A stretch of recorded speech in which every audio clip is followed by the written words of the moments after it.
네, 오늘 한미일 세 나라 북핵 수석 대표들이 연쇄 협의를 했습니다. 어떤 대북 메시지가 나올지 주목됐는데 통일연구원 홍민 연구위원 모시고 자세히 얘기 나눠보도록 하겠습니다. 안녕하십니까? 예, 안녕하세요. 안녕하세요.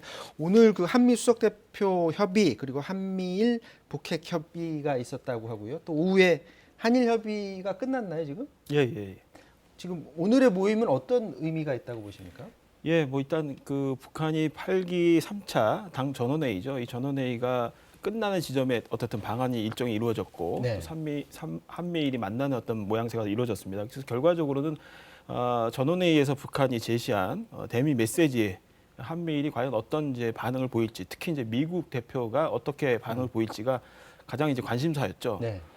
그런데 우리가 너무 지나치게 과도한 좀 기대를 걸었던 부분이 있는 것 같아요. 왜냐하면 사실 이제 성킴 그 북한 특별대표는 어떻든 이제 그 자신이 특별대표로서 가져야 될 어떤 관심사, 북한에 대한 관심사를 일차적으로 표현하기 위해서 일단 방한을 했고, 그다음에 국내에 우리 관계 부처 사람들과 그다음에 전문가들의 목소리를 듣고 전략을 좀 준비하는 차원에 가까운데 지나치게 이제 전원회의와 맞물리면서 마치 전원회의에 대한 미국의 공식적인 어떤 답이 나올 것으로 이제 기대감이 너무 기대가 높았다라고 좀 볼 수 있을 것 같습니다. 오늘 근데 이제 기대감을 가졌던 게 김정은 북한 국무위원장이 미국에 대해서 대화와 대결을 모두 준비해야 된다라고 하면서 대결은 그렇다 치고 대화 얘기를 꺼내다 보니까 거기에 뭔가 화답하는 얘기를 내놓지 않을까 생각을 했는데 성킴 특별대표가 메시지는 어떤 메시지를 내놨죠?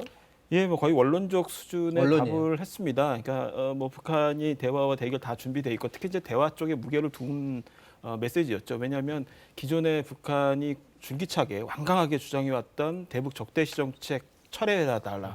이게 이제 전제 조건이었는데 이 얘기가 이번에 메시지에 북한 메시지 없었기 때문에 상대 대화에 이제 방점을 찍은 것으로 우리가 이제 해석 가능한데 역시 성킴도 여기에 대응해서 우리 다 준비돼 있다.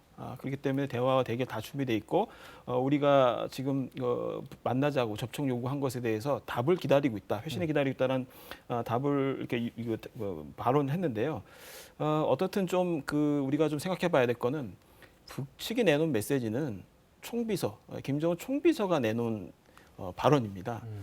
성킴은 거기에 비해서는 격이 한참 낮은 거죠. 그러니까 미국 측에서 답을 하려면은 성킴 특별대표의 답이 아니라 최소한 토니 블링컨 국무장관이나 제이크 설리반 국가안전보장관 같은 급에서 최소한 북기 총비서가 제기했던 어떤 그 메시지에 대해서 답을 하는 성격이 사실상 격에 맞는 부분이 있는 거죠. 그래서 이번 대화, 그러니까 소위 이제 성킴의 어떤 발언에서 지나치게 뭐 원론적인 얘기를 하는 것 이외에 뭔가 더 재량권을 가지고 성킴이 뭔가 답을 한다는 것은 근본적으로 사실상 구조적으로 좀 어려운 부분이 있었다라고 봐야겠죠. 자, 그러면 그 북한 측이 말한 대화와 대결 발언 그리고 성킴 특별대표의 발언까지 한번 영상 보고 와서 계속해서 말씀 나눠보도록 하겠습니다.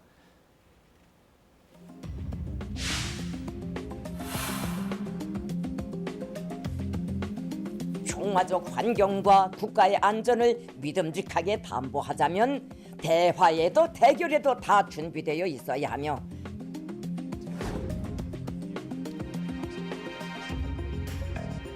We are awaiting a clearer signal from Pyongyang as to whether they are prepared to sit down at the table to begin working in that direction.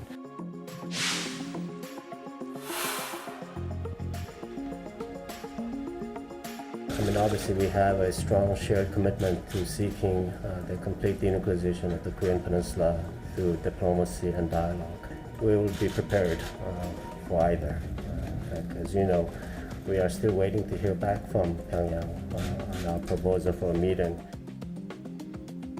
자, 지금 연구위원님께서 성킴 특별대표의 발언은 이제 격이 안 맞는다고 하셨는데 그렇다면 기대할 수 있는 부분은 어느 정도 급에서 어떤 얘기가 나와야지 북한이 좀 움직일 수 있다 이렇게 생각하시는 겁니까? 지금까지의 지금 올해 들어서 북미가 보여주고 있는 걸 한마디로 정의하면 비례적 대응이에요. 그러니까 소위 티포텟이라고도 얘기하고 북한식 표현으로는 선대선 강대강. 네. 선하게 하면 선하게 할 것이고 강하게 하면 강하게 할 것이다. 마찬가지로 미국도 동일하게 지금 발언을 하고 있습니다. 북한이 어떻게 하냐에 따라서 외교와 여러 가지 수준이 달라질 수 있다. 그래서 북한이 하는 것을 기다리고 있다라고 얘기를 하고 있어서 양쪽 모두가 상대가 어떻게 하냐에 따라 달라진다는 비례적 대응을 지금 서로 선언하고 있는 부분인데 어쨌든 이번에 전원회의를 통해서 총비서, 김정은 총비서가 대미 정책이 완성됐다. 그리고 우리는 대화와 대결 양쪽 모두 준비되어 있는데 특히 대결에도 더 공을 들여서 준비하고 있다. 이런 얘기를 했어요. 그렇다면은 김정은 총비서의 이 발언에 해당되는 수준의 답이 선하게 또 하나가 나와야 되는 거죠. 대화의 방점을 찍었다라고 우리가 해석한다면은 최소한 그거보다 더 한 발짝 나아가는 뭔가의 구체적 답변이 미국 측으로부터 나와야지만 뭔가 서로 상승, 소위 나선형의 어떤 상승 구조가 만들어지는데 지금 이제 성킴은 약간의 비동시성과 템포가 좀 늦은 부분이 있습니다. 그러니까 기존에 전략적으로 그냥 기다리는 모드를 아직까지는 원론적으로 지금 반복적으로 얘기를 하고 있고 아마 이제 성킴이 내일도 이제 통일부 관계자들과 만나고 또 싱크탱크 관계자들과도 간담회를 하는 걸로 알고 있습니다. 그래서 이런 과정들을 거쳐서 전원회의에서 나온 메시지가 이런 메시지라는 것을 전문가로부터 충분히 듣고 이것을 백악관으로 가져가서 백악관에서 충분한 논의를 한 다음에 아마도 전략적으로 거기에서 대응하는 메시지가 공식적으로 나오지 않을까. 그래야지만 북한이 아마 거기에 대한 명분을 삼고 접촉에 응하는 방식으로 모양새를 만들 가능성이 높다. 이렇게 보여집니다.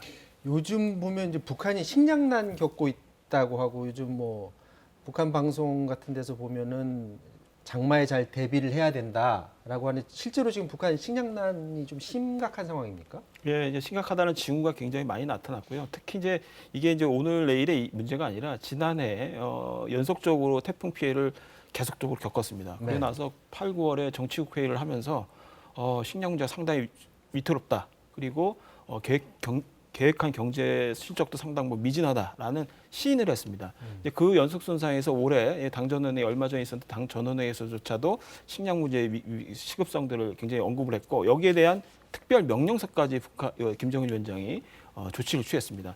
그리고 지금 현재 나타나고 있는 내부의 쌀값 동향, 네. 곡물가 동향이 상당히 큰 변동폭을 좀 보이고 있습니다. 변동이 보인다는 것은 계속 안정세를 유지하는 것이 계속 변동폭이 커지면서 상승 곡선을 그리고 있다는 것인데 뭐 전반적으로 봤을 때 일단 북중 간의 교육이 상당히 위축돼 있는 상태 그리고 도시 간의 폐쇄들이 계속 유지되고 있는 상태라서 어떻든 이 식량에 대한 지금 시급성은 이미 예고된 부분이었고 일부 상당 부분 현실화되고 있는 상황이다라고 볼 수 있는 것 같습니다. 식량난 이 문제를 좀 매개로 해서 어떤 대화의 물꼬를 틔운다든지 아니면 코로나 백신 얘기도 많지 않습니까? 네. 뭐 코로나 백신을 계기로 해서 어떤 지원 방법을 통해서 어떤 대화의 물꼬를 튼다든지 그럴 가능성은 없나요?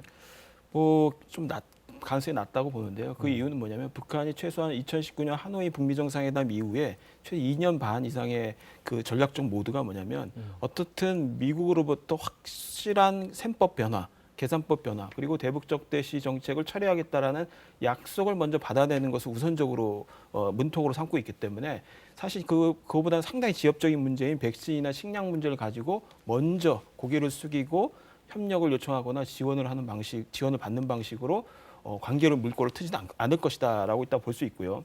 그리고 이제 백신과 관련해서도 이제 얼마 전에 그 전원회의에서 코로나 소위 이제 비상 방역 체계죠. 자신이 하고 있는 비상 방역 체계가 상당히 장기성을 가질 수밖에 없다라는 것을 아예 의제로 올려놓고 거기에 대한 결정을 채택할 정도까지 이미 어느 정도는 자신의 어떤 비상 방역 체계에 대한 자신감, 거기에 대한 준비를 내부적으로 상당히 하고 있습니다. 그러니까 어렵지만 어떻든 버틸 수 있다라는 거를 기본 모드로 하고 있기 때문에 지금 미국이나 한국이 상당 부분 열심히 백신과 식량 문제를 가지고 이제 제안을 하고 있지만 당장 외교적 문제를 부차시하고 이걸 받아들일 가능성은 매우 낮다 이렇게 보여집니다. 자, 한미 협의에 이어서 한미일 북핵 협의 어떤 얘기가 오갔을까요? 잠깐 준비된 영상 보고 와서 말씀 나누도록 하겠습니다. We continue to hope that the DPRK will respond positively to our outreach and our offer to meet anywhere, anytime, without preconditions. In the meantime, we will continue to implement all UN Security Council resolutions addressing the DPRK. We also urge all UN member states, especially UN Security Council members, to do the same to address the threat posed to the international community by the DPRK. 자, 북핵 문제 해결하기 위해서 성킴 대표가 이번에 방한한 자리에서는 뭐 큰 결론은 이제 나지 않을 거라는 그런 얘기신데 어떻습니까? 중국이 어떤 물꼬를 트는데 역할을 할 가능성도 혹시 있을까요? 그런 가능성은 없습니까? 물론 이제 굉장히 중요한 그 행위자죠. 북한 문제에 있어서는 중국을 빼놓을 수 없는 행위자로 이제 봐야 되긴 했는데 지금 최근에 그 미국의 대외 정책 자체 핵심이 압박을 가고 있죠. 대중국 포위 압박 전략입니다. 모든 것이 사실 거기에 그 우산을 펼쳐놓고서 다 진행되고 있기 때문에 대중국 포위 압박 전략이 강해질수록 북중 간에는 어떤 행태의 패턴이 나타나냐면 바로 동조화 현상입니다. 상당 부분. 북미 문제가 크게 풀리지 않는 상태에서 대중국 포위 전략이 강화될수록 북중 간의 밀착과 동조화 현상은 더 강화될 수밖에 없습니다. 그래서 최근에 주중 북한 대사와 중국 대사죠. 양쪽이 양쪽 신문에 네. 기관지에다가 서로 기고문을 내면서 북중 우호와 관련된 아주 이례적인 서로 칭찬을 교환을 했습니다. 그 내용을 보면은 적대 세력의 악랄한 책동을 같이 협력을 해서 막아내자라는 표현까지 쓰고 있습니다. 그 말은 뭐냐면 북한 역시도 중국을 통해서 대미 정책에 있어서 하나의 레버리지 카드를 쥐고 계속 같이 대응하겠다. 그러니까 소위 이제 이익의 공유죠. 그리고 중국 역시도 북한 문제에 있어서는 나를 빼놓고 움직일 수 없다, 북한을. 라는 어떤 그 모습을 보여주고 그래서 북한의 미국에 대해서는 상호 다른 입장이긴 하지만은 전략적인 제휴, 전략적인 공조를 상당 부분 같이 갈 가능성이 높다. 그런 측면에서 중국을 어떻든 그 움직여서 한반도 문제에 상당히 긍정적인 측면의 행동을 하게 하려면은 대중국 포위 압박 전략과 북한 문제가 양립하기 힘든 상당히 지점들을 갖다가 우리가 좀 식별해내는 것이 상당히 중요하다고 봅니다. 자, 성킴 특별대표 방안에 따른 북미 관계 그리고 남북 관계의 변화 가능성에 대해서 들어봤습니다. 지금까지 홍민통일연구원 연구위원이었고요. 저는 내일 다시 찾아뵙겠습니다. 고맙습니다.